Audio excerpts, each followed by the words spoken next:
If you're a follower of Jesus in our country today, that will make you different.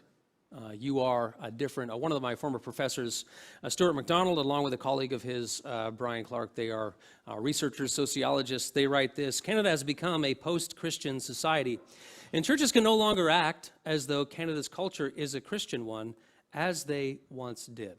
Okay, so just to highlight a few of the details about this, let me share with you a few graphics. In 1961, 96% of Canadians identified as Christian. Can you believe that? This is census data. 96% identified as Christians. So, that they're acknowledging that, they're from a Presbyterian, Anglican, Baptist, whatever kind of background. 96%. Less than 1% indicated that they had no religion. Less than 1%. So imagine lining up 100 people, sampling like, average Canadians. 96 of them would identify somehow with the Christian faith. In 2021, 67% of Canadians identify as Christian, but only 23 attend at least one church-related activity once a month. So I want to say something about census data too, of course, because just because someone ticks something on a census box, that doesn't mean they're genuinely living as a disciple of Jesus. So we just need to acknowledge that, right? And so maybe someone's like, oh, my grandma took me to United Church when I was 4 for a week, and they tick United, you don't know what's the motivation in people's minds when they are ticking these things. But we can see sort of trends happening. Only 23% attend at least one church-related activity once a month. So weekly worship attendance, there's no hard data on that, but based on the different people that I've talked to, an educated guess would be somewhere between 5 and 10%, right? So if you're kind of attending a worship service here online weekly or making an effort to do so, and I realize sometimes there's a conflict with work, you're out of town, you're sick, things happen, I get that. But that's a pretty small percentage. Now, 25% indicate that they have no religion. So no religion is now the second biggest religious category in Canada. That is a very dramatic and significant change. I also need to say that these represent data, and although it says 2021, this was gathered from before the pandemic. And so the pandemic has come, and that has likely accelerated all these trends at least a decade into the future. A decade into the future. So this can make us seem out of step, right, with the people around us. And maybe you've had a situation, you've been at some sort of family gathering and someone finds you're religious and all of a sudden you're the weird one, or maybe something happens at work or something about God comes up, or church or your faith or Jesus, right? So this makes you seem kind of out of step, and you probably feel that tension as you go out living your way in the world. Now, granted, just like I said, we have to take with a grain of salt stuff that comes to us through census data information. But when you look at what was going on in 1961, 96% identified as Christian. So therefore, in that context, that's over 50 years ago, in that context, to say that you went to church or to say that you believed in Jesus wasn't a weird thing. That didn't put you on the outs. People expected that. It was kind of like, that's the thing that everyone did. Right? Doesn't mean everyone was a genuine disciple of Jesus, but that's the thing. It wouldn't have made you seem as weird. Today, that is certainly not the case. Now, there's different responses that people have to this when this occurs. Some people's response becomes like this: me against the world mentality. Things have changed. It's me against the world. It's them against me or them against us, right?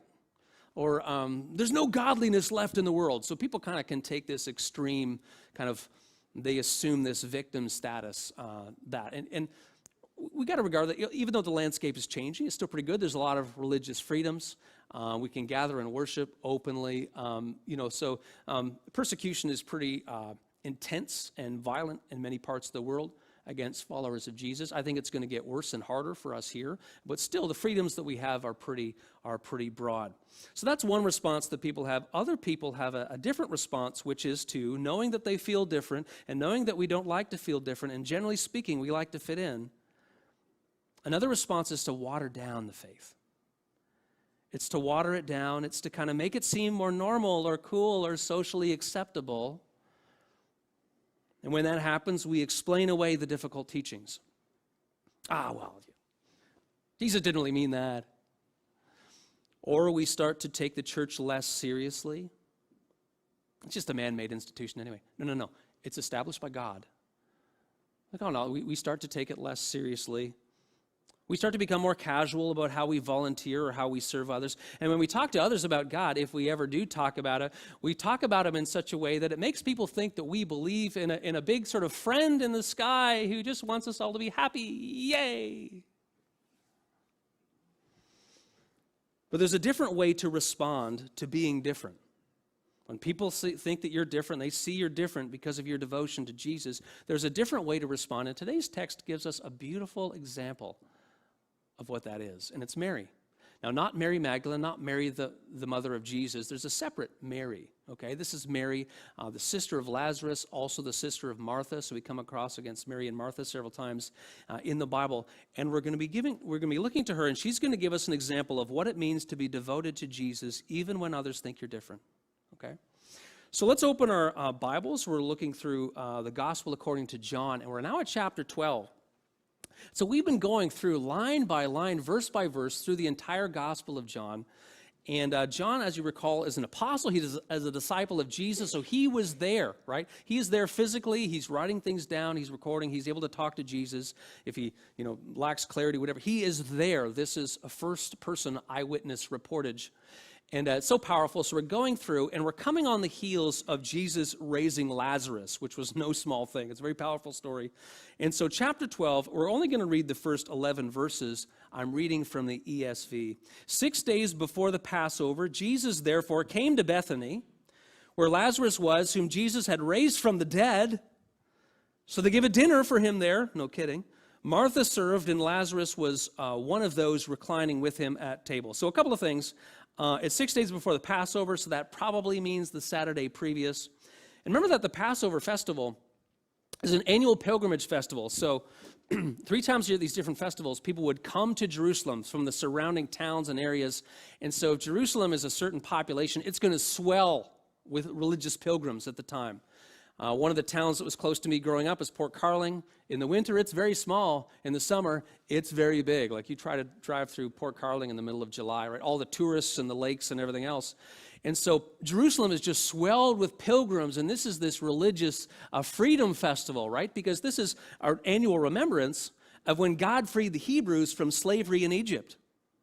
And so freedom is in the air. You can imagine the pilgrims walking around, and people have taken time off of work and from the fields and their other responsibilities and families in some situations. They're there. They're singing spiritual hymns and psalms about freedom and deliverance, and they're saying prayers together, and there's the activity in the temple. It's wonderful. But at the same time, there's tension in the air. And the tension is because they're there celebrating their own freedom, but they don't totally have it. They have some freedoms. They don't have all their freedoms because the governing Romans are really calling the shots. So imagine us, it's Canada Day, and we're on Parliament Hill. Yeah, we're waving flags, and we're singing "O Canada." But another country has come in and taken over Parliament. That's going to kind of change the tone of things, isn't it, a little bit, right? Because we're celebrating the freedom that we have had in the past, and we still have a little bit, but we don't fully have it. And so this also heightened this expectation and desire for a deliverer, for a long-awaited Messiah, God's anointed one, his chosen king and representative on the earth. So people are waiting for this. And in the very next story is the one we usually read on Palm Sunday. Very next story, Jesus goes into Jerusalem. People are waving palm branches. Blessed is the King of Israel. So there's this expectancy of further deliverance to get out of the yoke of Roman oppression. So that's the idea with Passover. They're at Bethany, which is 2 miles from Jerusalem. Lazarus, whom Jesus had raised from the dead. Remember that? We just need to pause. We talked about the last 2 Sundays, how awesome an event that was. So, Jesus is away. Martha and Mary are the sisters. They're crying. If Jesus had been here, our brother would not have died. Jesus comes. He offers a prayer. He weeps. He's so involved in the situation. He's emotionally moved by it all. And he says, Lazarus, come out. And this guy, we're almost at Halloween. This guy who looks like a mummy walks out of the tomb, like dead man walking. He comes out. Everyone's flabbergasted and amazed. Jesus demonstrated that he has power even over death. So this has happened, and so they give a dinner for him. The word for dinner here is the main meal of the day, so it's probably late afternoon, early evening. And then they're all there. Martha served. Lazarus is there reclining at the table. He was dead, and he's at the table. Verse 3, Mary, one of the sisters, therefore took a pound of expensive ointment, made from pure nard, and anointed the feet of Jesus and wiped his feet with her hair. Okay, so a pound of expensive ointment, so made from pure nard. So this is an aromatic oil extracted from a nard plant, and you can't just get it anywhere. It's imported from northern India, and that's part of the reason it's so valuable. So a pound, this is a Roman pound, so that's a bit less than a modern pound, but it's a lot. And part of the reason this is so extravagant, part of the reason this is going to like freak people out is because it is so valuable. So what she has done, the oil that she has used, this aromatic oil, is the equivalent in value to a year's wages for a laborer. These people don't have a lot of money in these stories, okay? So I did the research. I went on to my little friend Google, and I looked what is in Canada the average annual wage for a laborer. It's $30,000. So it might fluctuate a little bit. But consider that she has poured out $30,000 worth to anoint Jesus.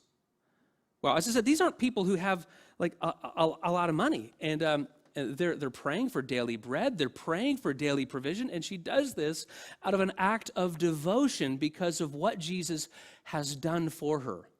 Poor people aren't wasteful, and Mary isn't wasteful. We think she's wasteful, but she's not, because she recognizes who Jesus is. Remember those old MasterCard commercials, like the priceless commercials? And I was trying to remember one, and I'm recalling from memory here, so I might not get all the details right. But there's this cute little frizzy-haired girl, and she's sitting at the breakfast table, and the narrator's, and she's kind of, having a good time, and the narrator's saying, how much does it cost to get things to help her be successful in life?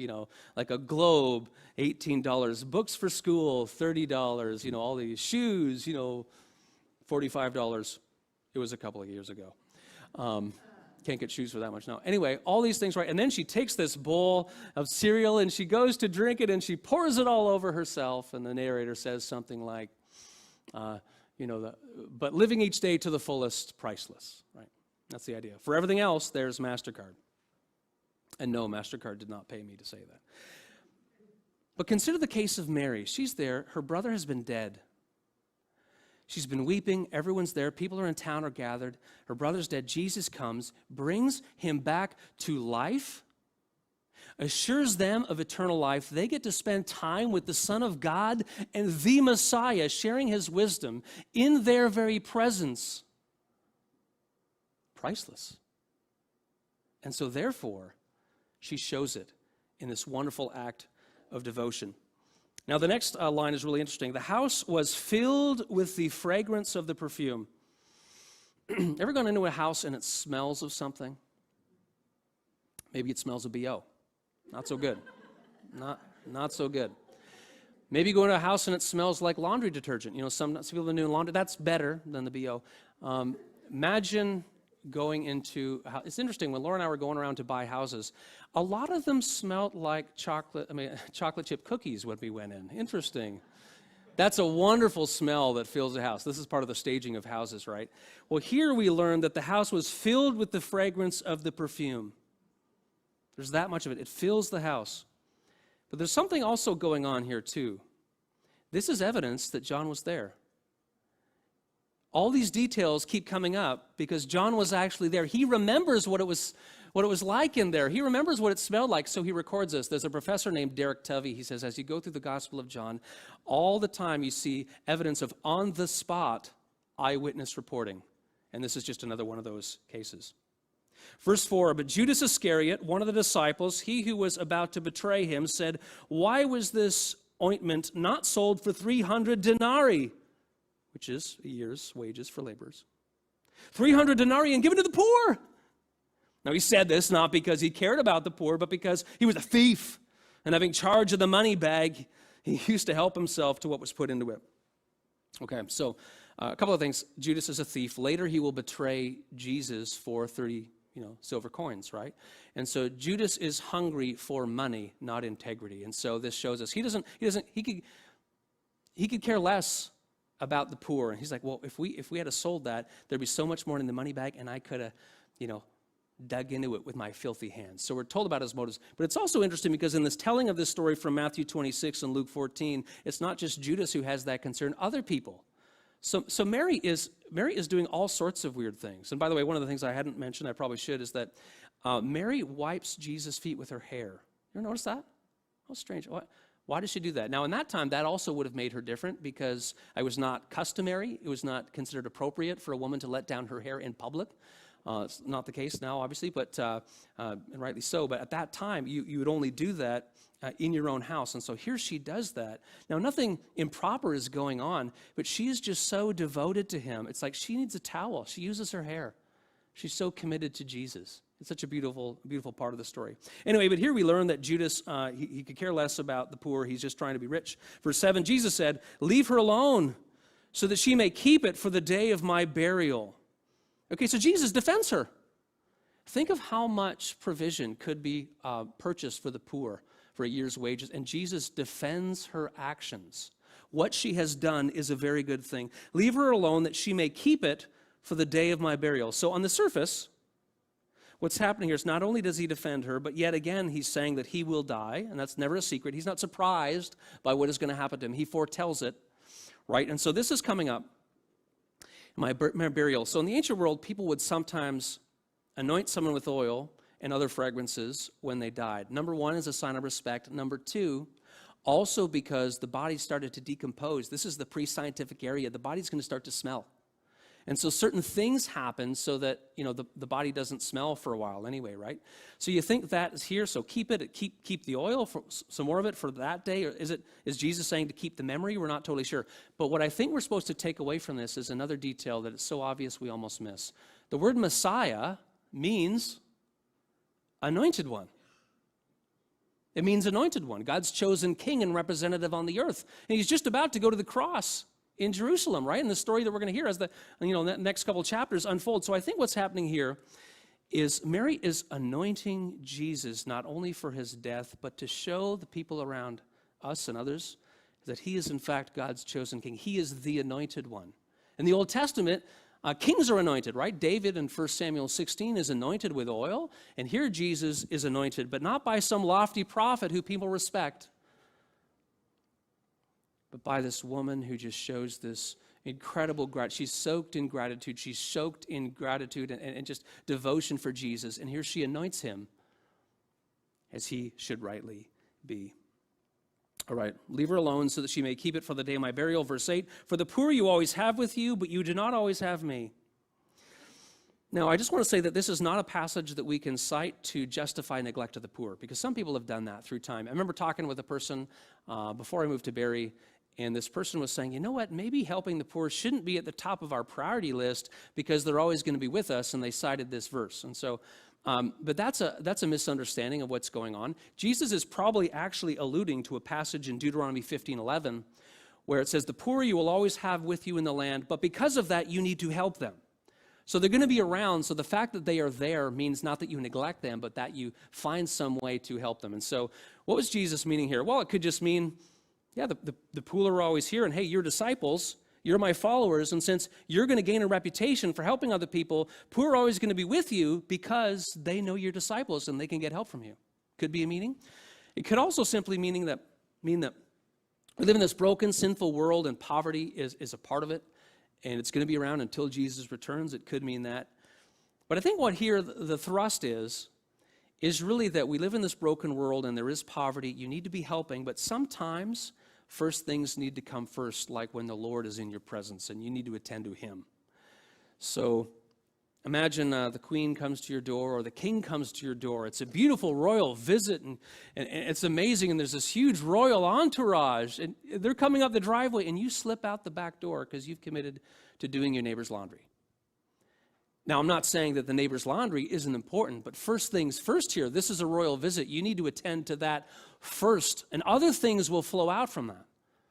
And by saying this, I don't mean to, downplay or disregard the needs of the poor. Jesus, so many places, tells us to attend to their needs, but here it's a matter of first things first. Verse 9, when the large crowd of the Jews learned that Jesus was there, they came not only on account of him, but also to see Lazarus, whom he had raised from the dead.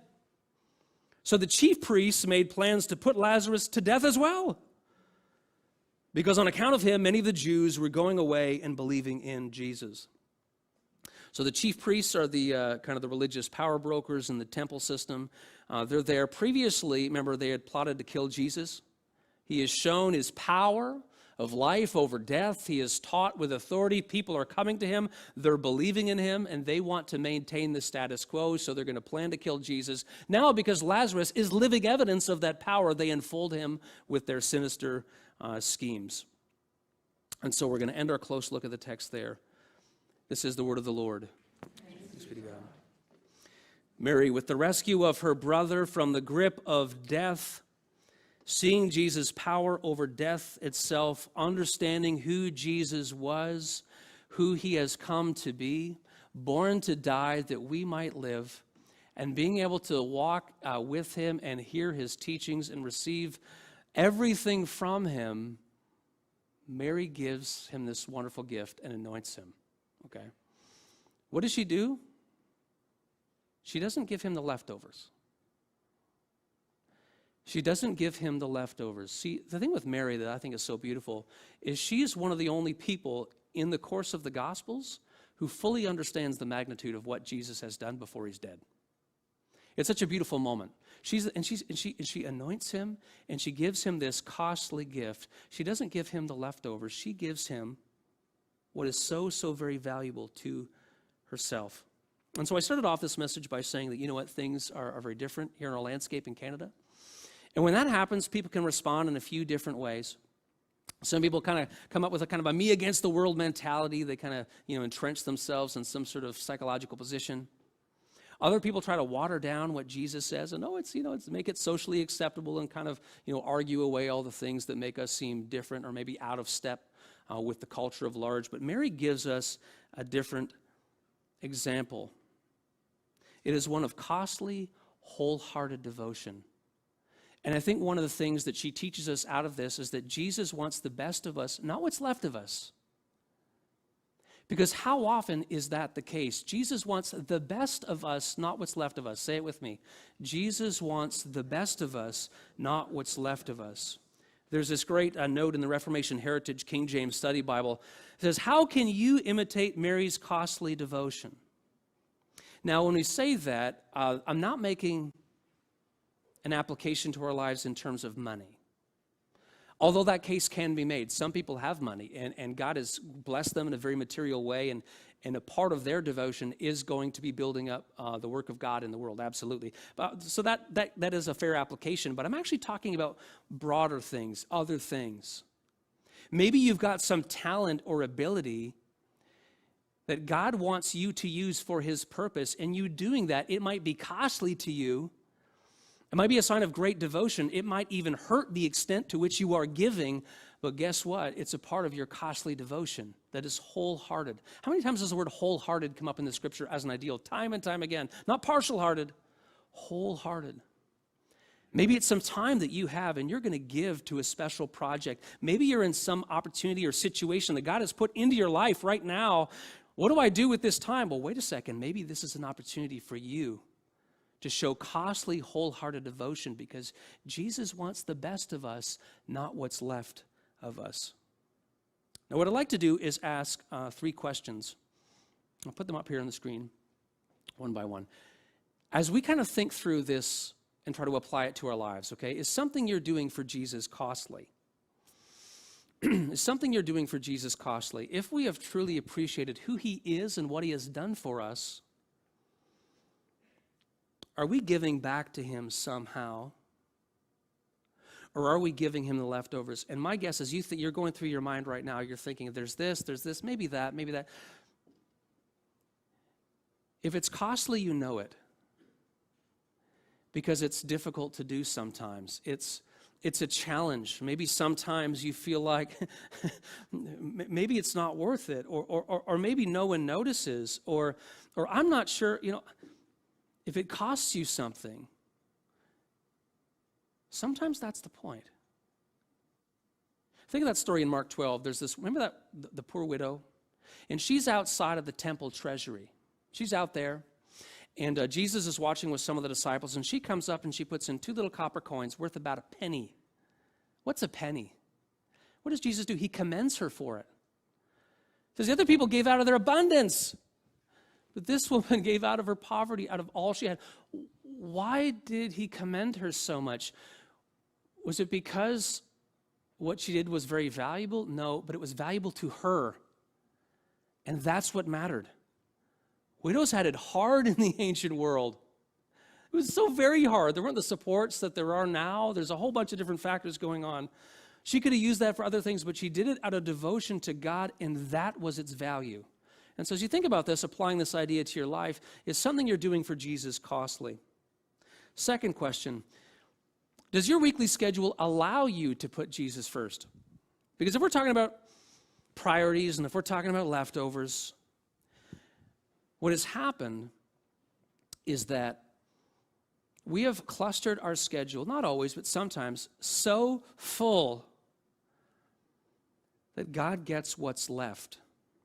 And part of the reason, part of the soul sickness about jamming our schedule so full all the time is because what we're doing is, and sure, some of it's good and some of it's important and some of it's necessary, but sometimes we jam it in with these extra things, so much so that we leave God on the perimeter somewhat. It's a way of kind of really making ourselves into a little idol when we put ourselves right in the very middle. And so I encourage you to look at your schedule.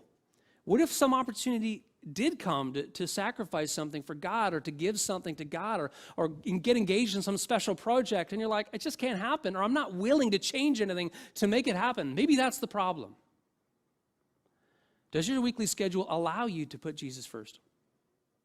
Now, the third question is not on the screen because, modern days of technology, the sermon kind of for groups and different people and the graphics all need to be done Friday afternoon. But a sermon is never really done until I get up here and deliver it. So as I was thinking about this and praying about this and going over it, and quite often it will change on the spot too, that happens. The third question came up, and here it is. Is there something costly you're already doing which you can dedicate to Jesus? Because as you look through this, I want us to be honest. Sometimes we're already doing things that are costly, that are sacrificial to us. You're already doing it. And you've kind of forgotten the reason why you're doing it in the first place. Why am I doing this? But you trace back to the original reason. It might be to honor someone who needs help. It might be some kingdom of God purpose in the world. It might be some wonderful purpose and you forgot what it is. This past week I was talking to someone, and someone a part of the congregation. We had a good conversation, and she's doing this. She's doing something. She's living in a very sacrificial way for someone in her family, and it's a beautiful thing. And so maybe you're someone who is like that, and I want to think, okay, maybe there's something you're already doing that is costly, it is sacrificial, it's difficult. And what I want you to do is I want you to dedicate it to Jesus. You are doing this, and you're going to get down on your knees. Dear God, I've been doing this. And it's hard.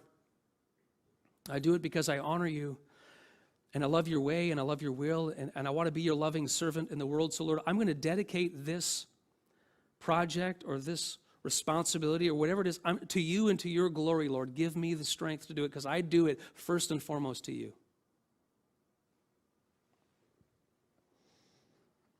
Jesus wants the best of us, not what's left of us. And as I say this, I want to say two questions. First is, you're right. And as we go through something like this, and whenever there's a sermon that's heavy on the theme of commitment or sacrifice, as this one is, I want to just reiterate that we don't always do it right. We mess up.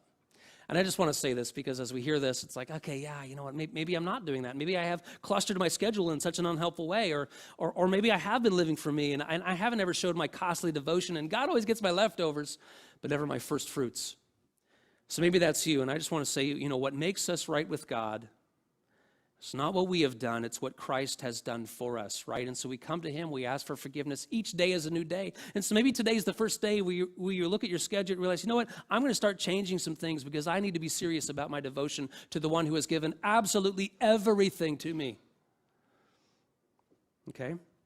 The second is that when we offer Jesus our costly, wholehearted devotion, it makes our life better, not worse. And we need to say this because if we become accustomed to living a life that is fundamentally around our selfish priorities, and we get that reinforced all the time by the blogs we read, the radio shows, the news, the messages of the culture, everything, it's just whatever you want, whatever you feel, that's what's most important, right? And so all of a sudden, if we make some change and start living for God or sacrifice something for him, we can think, oh, this is going to be not really good for me, and I got to live with a cloud over my head the rest of my life. That's not so. The more you do it, the better your life becomes. And all of a sudden, you start to go to bed, and your conscience is clear more than it was before. Because you know you're doing something that matters. As I've said before, I've talked to people, many people in the final moments of their life. They look back on a life lived. It's so beautiful and wonderful, and I love it. I wish you could hear some of these things. People saying they look back on their life and they've made mistakes, but do people say legitimately that they have no regrets? And people usually do have regrets. They say that, but they usually do. But what they mean is that God was a priority for them. They lived differently as a result. Therefore, they had this deep inner purpose and peace, and they know that they didn't waste their life. And that feels so good at the end of a life lived. So yes, we are different. But friends, let me tell you this. The goal isn't fitting in, it's faithfulness. The goal isn't fitting in, it's faithfulness. Yes, people can adopt a me against the world mentality.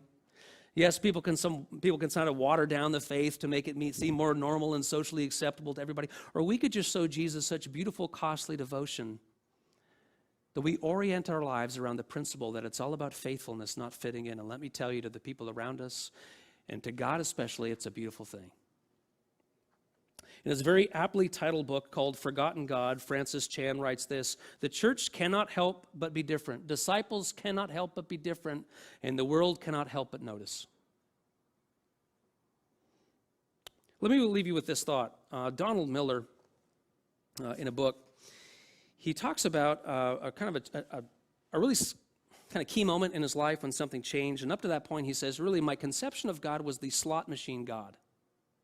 Now, here's the slot machine God. The slot machine God is like you put a little in, you get a little out, just like a slot machine, right? Not really central to your life. The slot machine God, a little bit in, a little bit out. And something changed for him at a particular moment. And let me narrate what he says.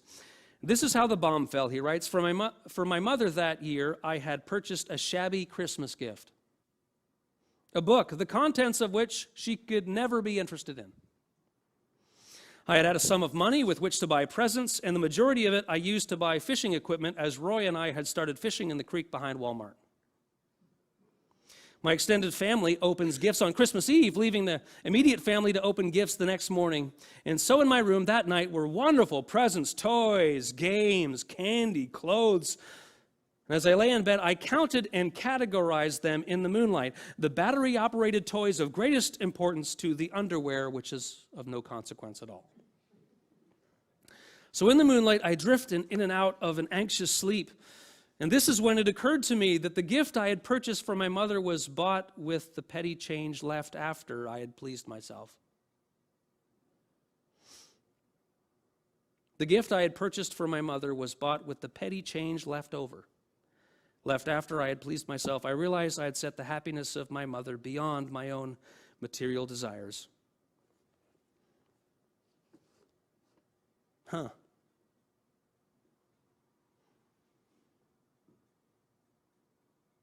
Amen.